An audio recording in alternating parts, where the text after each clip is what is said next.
మీలో ఎవరైనా కొన్ని సమస్యలను బట్టి ఏడుస్తూ ఈ స్థలానికి వస్తే, నేను శాపగ్రస్తురాలనయ్యా, అందుకే నాకు ఈ దుఃఖం, నా కర్మయ్యా, ఇంతకాలం అలా నువ్వు అనుకుంటూ వస్తే ఈరోజు ఒక కొత్త మాట నువ్వు అనుకో. ఇప్పుడు ఏడ్చుచున్న నేను రాబోయే కాలంలో నవ్వే దినాలు దేవుడు నాకు అనుగ్రహిస్తాడు. సాయంకాలము ఏడ్పు వచ్చి రాత్రంతా ఉండిన ఉదయమున నా దేవుడు నాకు సంతోషం కలుగు చేయబోతున్నాడు.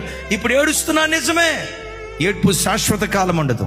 ఇప్పుడు దుఃఖపడుతున్నా నిజమే, దుఃఖం శాశ్వత కాలం ఉండదు. ఇప్పుడు ఏడ్చుచున్న నా బ్రతుకులో నవ్వే దినాలు దేవుడు అనుగ్రహించబోతున్నాడు అని ప్రభుని నిత్యము మనం స్తుతించుదుం గాక. దైవజనమా, ఇప్పుడు ఏడ్చుచున్న మీరు ధన్యులు. అంటే అన్నయ్య, ఈ భూలోకంలో బ్రతికిన కాలం అంతా ఏడ్పే దేవుడు మనకిస్తాడా? ఈ దేవుడు ఎవరో తెలుసా? యెహమందు నీ నోటి నిండా నవ్వును పుట్టిస్తాడు, పరలోకంలోనూ నీ నోటి నిండా నవ్వును పుట్టిస్తాడు.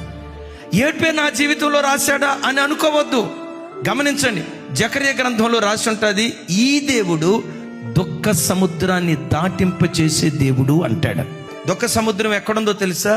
నీ గుండెల్లో నీ గూడు కట్టుకుని ఉంది.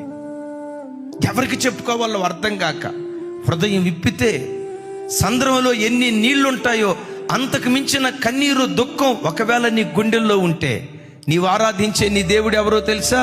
రాగల కాలంలో ఈ దుఃఖ సముద్రాన్ని దేవుడు దాటింప చేయబోతున్నాడు. నీ దుఃఖానికి కారణం ఏదైనా, కడుపును పుట్టిన బిడ్డ అయినా, ఏ బిడ్డను బట్టి ఏడ్చావో అదే బిడ్డను బట్టి నవ్వే రోజులు ఈ భూమి మీదే దేవుడు నీకు అనుగ్రహిస్తాడు. ఏ కూతురు అనారోగ్యాన్ని చూసి ఏడ్చావో, ఏ కూతురు ప్రయోజకురాలు కాలదని గుండెల నిండా దుఃఖం పెట్టుకొని, దేవా నా కూతురుని ఆశీర్వదించు, దేవా నా కూతురు నిలవబెట్టని ఏ కూతురును బట్టి నువ్వు ఏడుస్తూ బ్రతికావో, ఏ కూతురును బట్టి ఏడుస్తూ నువ్వు బ్రతికావో, ఒకరోజు రాబోతుంది అదే కూతురును బట్టి నువ్వు గంతులు వేసే దినాలు నా దేవుడు నీకు అనుగ్రహిస్తాడు.